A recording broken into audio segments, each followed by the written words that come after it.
Buenos días con todos. El día de hoy vamos a iniciar con esta tercera sesión de RCP básico, bueno, también parte de lo que es los cuidados post-RCP y consideraciones éticas y también legales. Muchas gracias. Hoy día efectivamente es el último día de esta serie de 3 sesiones que hablan sobre el rol del enfermero en un servicio de urgencias o emergencias. En este caso yo lo he titulado como un RCP básico, sin embargo nosotros vamos a saber que lo que vamos a ver el día de hoy es un RCP avanzado, en pocas palabras, porque el RCP básico está dirigida más como se le denomina, al ciudadano común y corriente, o cuando no se tienen tanto las medidas técnicas, es decir, los insumos o instrumentos y el personal técnico o calificado para ello. Ahora, es importante mencionar algunos aspectos en lo que respecta al RCP. Hacer RCP es como ir al gimnasio. Disculpen esta analogía tal vez.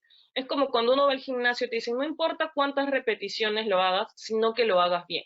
No importa cuántas series hagas en un ejercicio, sino que uno lo haga bien. Y es lo mismo con el RCP. Lo más importante del RCP es que se dé con calidad. No importa si hemos hecho RCP 10, 15 o 20 veces. Podemos haberlo hecho todas esas ocasiones mal. Lo que va a importar es que cada vez que nosotros lo realicemos de la manera correcta. Ahora, vamos a ver primero esta cadena de supervivencia de los paros cardíacos intrahospitalarios y los paros cardíacos extrahospitalarios. Toda esta información que estoy brindando y estos algoritmos, estas imágenes que están, son de la AJA, que es de la Asociación Americana del Corazón, en términos en español, como diríamos, ¿no? Porque esta es una institución que de manera periódica va actualizando esta información. Ahora, estas imágenes y algoritmos están dentro de un manual que ellos tienen dentro de soporte vital básico y soporte vital avanzado. Entonces, estas imágenes son parte de lo que es el documento, donde está el fundamento de cada uno de ellos. Pero en docencia siempre se ha demostrado que ciertas imágenes o en especial los algoritmos nos permiten mucho mejor aprender y es lo que vamos a hacer el día de hoy. Aprender en base a estas imágenes y algoritmos para hacerlo de una manera más dinámica y más práctica. Ahora, hay una forma de cómo podemos actuar nosotros dentro del hospital y cómo vamos a hacerlo fuera del hospital. Ahora, dentro del hospital, evidentemente el paciente ya se encuentra en estas instalaciones. Entonces, no necesito llamar a un sistema de emergencia ni a una ambulancia porque ya está en el área donde se le va a brindar la atención. Pero ¿cuál es el primer eslabón? Nos dice vigilancia y prevención. Porque obviamente, para que mi paciente se encuentre en el servicio de emergencia, ya sea cuando está pasando en triaje, cuando está más aún en el área de shock trauma, o está en un tópico o tal vez una sala de observación, que son definiciones que ya hemos visto en la sesión anterior y en las sesiones anteriores. En este caso, ¿qué es lo que nosotros vamos a hacer? Vamos a hacer vigilancia y prevención. Por eso es muy importante tener a mi paciente monitorizado, porque justamente eso nos va a permitir nosotros darnos cuenta cuando hay un cambio y estamos ante una situación que amerita, ¿no?, el inicio o la activación del sistema de respuesta a emergencia.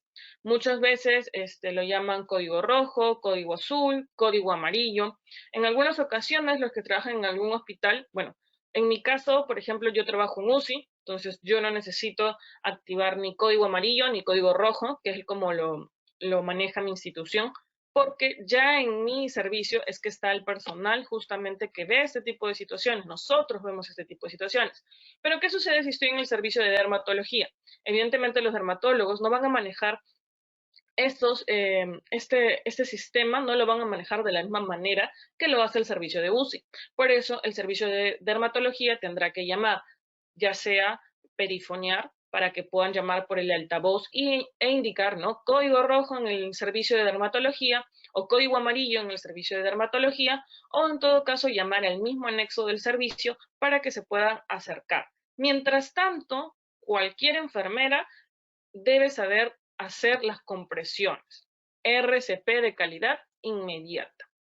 Ahora, pero estamos en el servicio de emergencia. Los emergenciólogos también son los llamados a poder hacer estos procedimientos. Entonces, no tenemos que llamar a otro servicio, pero sí tenemos que avisar al médico y al equipo. Cuando hay paro, cuando se activa el sistema de emergencia, La última sesión hablamos de comunicación, hablamos de asertividad, de metamensaje. Es muy importante lo que mencionamos, que era aperturar el diálogo. No puedo yo simplemente hacer una señal. Tengo que decir, paro cardíaco, señor Pérez, cama 16, porque obviamente en ese caso, por ejemplo, ameritan llamar por el número. Si yo solamente digo señor Pérez, la fisioterapeuta que está pasando por ahí y que me va a ayudar no sabe quién es el señor Pérez, pero tal vez sí lo podemos identificar por el número de cama bajo esa situación. Ahora, es importante este momento del reconocimiento y activación del sistema de respuesta. Ustedes dirán, pero ¿por qué este eslabón es tan importante? Porque en ese momento, cuando se activa, se tienen que designar roles. En la parte de comunicación era muy importante hablar de eso y por eso justo lo hablamos al final de la sesión pasada, porque es muy importante designar los roles, ya que en este sistema de respuesta necesitamos que cada quien tenga un rol. Hay alguien que va a ser el líder. En un video posterior vamos a ver y vamos a ir identificando uno a uno el rol de cada uno. Hay una persona que va a ser el líder, hay una segunda persona que va a poder ser el que hace las compresiones, hay otra persona que se va a encargar de las drogas. E incluso tenemos una cuarta persona que también se puede encargar de todo lo que son los insumos y también la otra persona, disculpen, que tenemos con la vía aérea. Entonces son 5 personas involucradas en ella, que va a ser la que lidera y que también puede ser la misma persona que lidera, puede ser la persona que también registra. Si tenemos una persona adicional que registra, sería ideal, porque en este eslabón de reconocimiento yo diré, por ejemplo, aquí en Perú son las 10:15, entonces yo pondré en un papelito o en todo caso, y lo más adecuado es que la mayoría de monitores, me gustaría que ustedes en esa parte sean un poquito más curiosos en sus servicios y se pongan a revisar su monitor, se van a dar cuenta que van a tener un botón que se dice iniciar evento. Generalmente está así como evento, iniciar evento. Si no tuvieran, porque obviamente hay monitores que son muy desfasados o hay otros que no están tan visibles, que no debería ser, porque en realidad el botón de iniciar evento debe estar súper accesible, es decir, no tendría que entrar a otra pantalla, debe estar en la pantalla principal. Activo, iniciar evento. Por ejemplo, activa iniciar evento 10:15, 10:15 hora peruana. Entonces, ¿qué haré yo? Haré todas mis maniobras y me daré cuenta, ¿por qué? Porque vamos a ver más adelante ahora, vamos a ver que cada acción tiene un tiempo determinado y de igual manera hay un tiempo de sobrevida o hay un tiempo en el que tenemos que darnos cuenta que a pesar de nuestro esfuerzo, las maniobras han sido infructuosas. Entonces, esa persona ya tener mucho tiempo en RCP también es perjudicial para ella, porque ya no hay una suficiente oxigenación, ya el cerebro de esa persona ha dejado de recibir todo ese estímulo, toda esa oxigenación, toda esa circulación, y por tanto vamos a entrar en lo que es una AMC o lo que llaman incluso muerte cerebral, una hipoxia. Entonces, justamente es importante este eslabón del reconocimiento porque vamos a tomar en cuenta la hora a la que se está iniciando el evento. Luego vamos a seguir con un RCP de calidad inmediata y vamos a hacer la desfibrilación rápida en caso sea un ritmo desfibrilable. Creo que todos, absolutamente todos, han visto esos memes, esos chistes que hacen sobre algunas series o películas en la que se ve en el monitor la asistolia. Vamos a ver acá, a ver, permítanme. Aquí, asistolia, esta de acá, esta línea que todo el mundo vemos en las películas, que en general comienza con un EKG normal, ¿no? Se ve en el monitor así, de esta manera normal, y de repente se ve una línea, un pitido, y las personas llorando porque obviamente su familiar se fue, ¿no? Falleció. Pero en ese caso, por ejemplo, una sistolia no es un ritmo desfibrilable, pero sin embargo en las películas, series u otras vemos que colocan las paletas y dicen descarga, descarga. Y uno ya sabiendo, ya teniendo su clase, va a decir, pero la sistolia no se desfibrila. Pero es importante por eso aprender todo esto sobre la RCP. Y segundo está el soporte vital avanzado y cuidados post-paro cardíaco.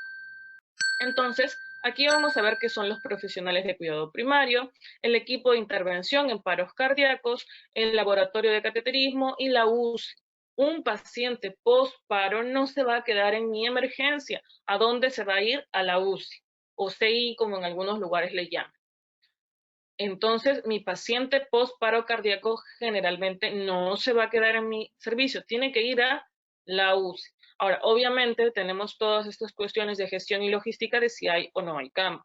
Entonces, si se dan cuenta, cualquier persona, cualquier profesional, disculpen, profesional de cuidados primarios, es decir, la enfermera general, que está en el servicio de dermatología o cualquier otra, tiene que saber sobre estos pasos, sobre la vigilancia para detectar cuando estamos ante un evento, activar el sistema de respuesta para tomar en consideración la hora de inicio del evento y dar una RCP de calidad.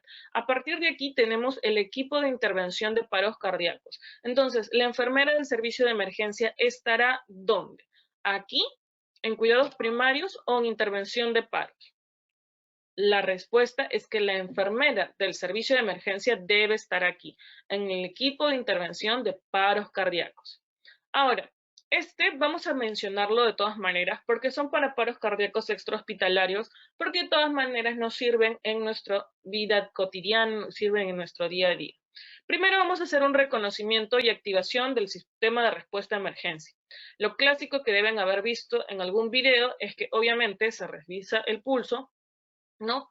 Vemos que no hay pulso y decimos, no hay pulso, vemos la respiración, no respira, no hay pulso, no respira, llama al sistema de emergencias de tu país, porque en todo caso, por ejemplo, en otros lugares es el 112, en otros lugares es el 911, aquí en el Perú generalmente es a los bomberos, ¿no? Que es al 116, entonces, y por último tenemos luego, mejor dicho, tenemos lo que es la RCP de calidad. Ahora, cuando nosotros activamos este servicio, es preferible decirle a alguien más que se encuentre en la calle que llame, indique el lugar, indique que necesitamos un desfibrilador externo automático. ¿Por qué? Porque lo que sigue es que yo mientras voy a estar haciendo la RCP de calidad, pero voy a necesitar una desfibrilación en el caso que sea un ritmo desfibrilable. ¿Cómo voy a saber eso si no tengo un monitor en la calle? Básicamente me lo va a decir el desfibrilador externo automático, que vamos a ver un video también sobre cómo funciona con este desfibrilador externo automático. Por último, va a llegar el servicio de emergencias. Es importante a la llamada decir que se necesita un desfibrilador externo automático porque el paciente está en paro. Ahora, llega el servicio de emergencias médicas básicos o avanzados porque las ambulancias también tienen categorías. Es de 1, 2, 3, 4. Según cada categoría es de que va a tener ciertos instrumentos, ciertos materiales para tratar ciertas condiciones. Y por último, se le va a dar el soporte vital avanzados y cuidado postparo cardíaco, pero eso ya será en la institución de salud. Ahora, para poder recrear un poco lo que hemos visto, vamos a ver un video, pero antes me gustaría repasar estos aspectos sobre las compresiones en la RCP.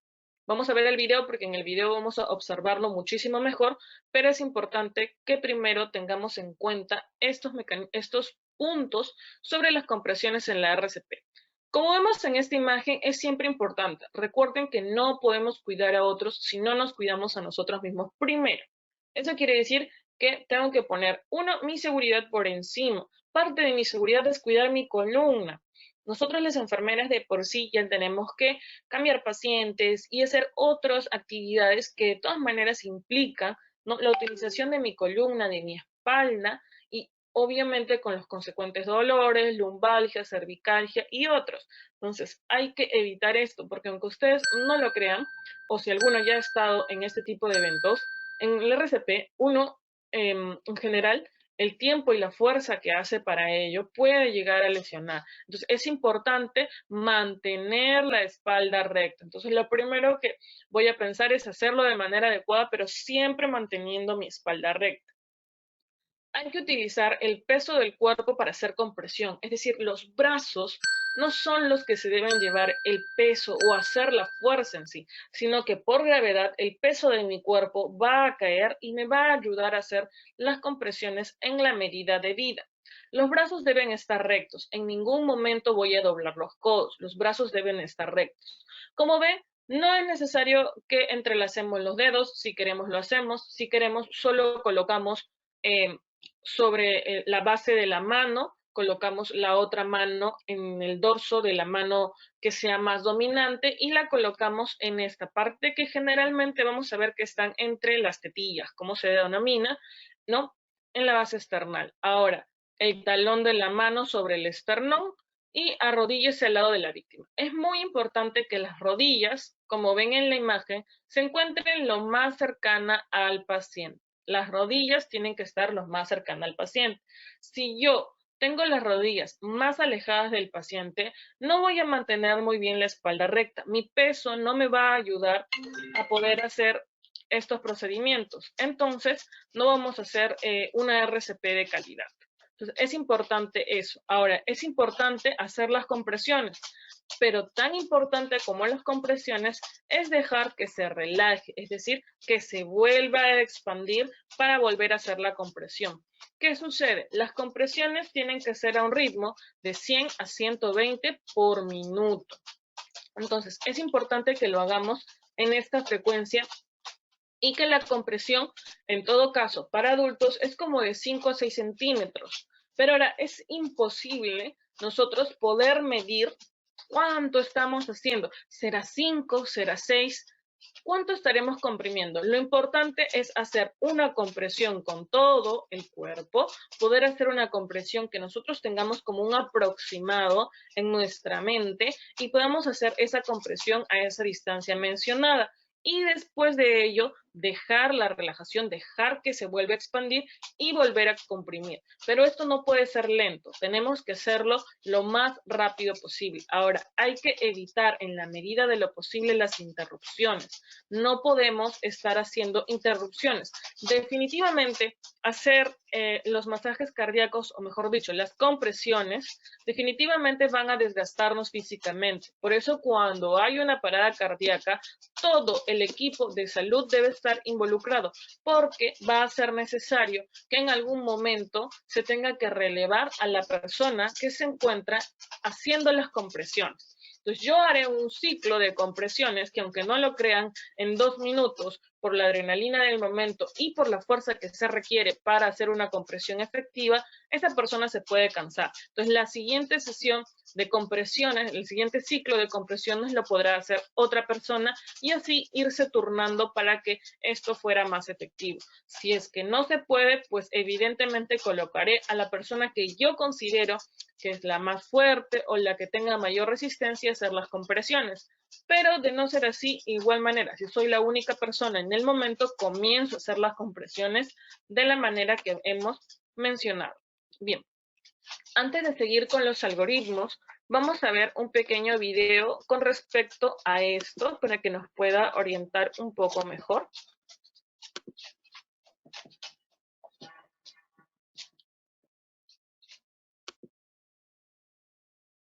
Si ve a un adolescente o adulto sufrir un colapso súbito, es importante actuar rápido. Ayudar a salvar una vida es más sencillo de lo que cree. Usted le está realizando RCP usando solo las manos a un adulto cuando llega el DEA, con la víctima boca arriba en una superficie firme y plana. Está todo listo para reanudar la RCP usando solo las manos con un DEA. Quite todo lo que cubre el pecho, pues los parches del DEA no deben colocarse sobre ninguna prenda o joya. La RCP con un DEA o desfibrilador externo automático aumenta al máximo las probabilidades de salvar una vida. Si es posible, use un DEA al realizar la RCP.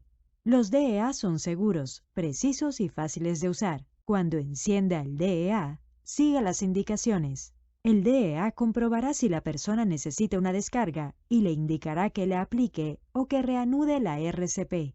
El DEA puede tener 2 juegos de parches. Utilice parches para adultos en personas con signos de pubertad y mayores. Encienda el DEA y siga las indicaciones, que le dirán todo lo que debe hacer. Quite el papel protector del parche. Asegúrese de que no haya nada entre el parche y la piel. Enchufe el conector de las almohadillas. Enchufe el conector de los parches en el DEA. Siga las indicaciones y espere el análisis del DEA. Analizando el ritmo cardíaco. No tocar al paciente. Compruebe que nadie esté tocando a la persona. Si tras el análisis, el DEA determina que no se necesita una descarga, reanude la RCP usando solo las manos. Se recomienda la descarga. Cargando. Alejarse del paciente. Si el DEA lo recomienda, administre una descarga. Diga en voz alta, despejen. y controle que nadie esté tocando a la persona. Pulse el botón de descarga. Administrar la descarga ahora. Administrar la descarga ahora. Descarga administrada. Reanude la RCP usando solo las manos hasta que llegue ayuda o el DEA indique una pausa. Probablemente deba repetir varios ciclos de compresiones y descargas. Iniciar la RCP con compresiones. Siga las indicaciones del DEA hasta que llegue ayuda. Intente no interrumpir las compresiones por más de 10 segundos y siga las indicaciones del DEA. Ojalá nunca tenga que realizar una RCP usando solo las manos, pero sepa que la RCP y el DEA aumentan al máximo las probabilidades de salvar una vida. Si es posible, use un DEA al realizar la RCP. Recuerde, si ve a un adolescente o adulto sufrir un colapso súbito, inicie la RCP usando solo las manos. Llame al número local de emergencias y pida que busquen un DEA. Luego comprima fuerte y rápido en el centro del pecho hasta que llegue el DEA y la ayuda. Sus acciones pueden salvar una vida.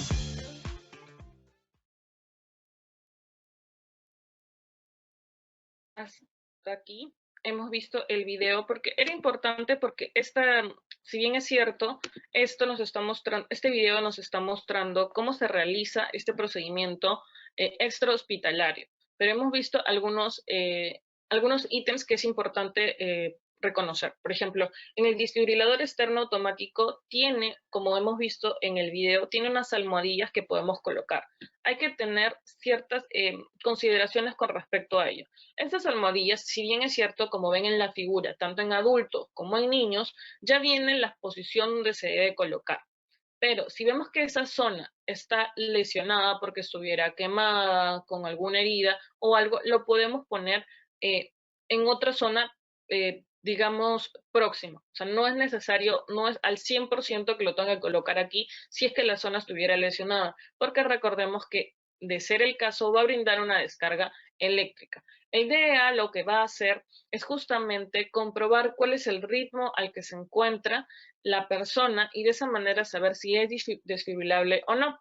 En este caso, nosotros terminar de colocar las almohadillas, ya sean las dos en la parte anterior en un adulto o en un pediátrico, que es una adelante y la otra atrás, de todos modos, al comprobar el ritmo, después de ello, si no es desfibrilable, nos va a decir que no corresponde una desfibrilación y que continuemos con la RCP.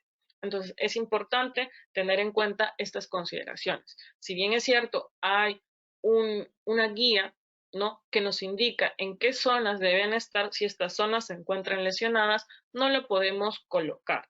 Ahora, como ven en el video, como han visto en el video, la mujer se encuentra con las rodillas tal cual como la imagen, más próximas al paciente. La mujer en ningún momento ha retirado las prendas porque recordemos que estamos en un ámbito extrahospitalario en ese caso.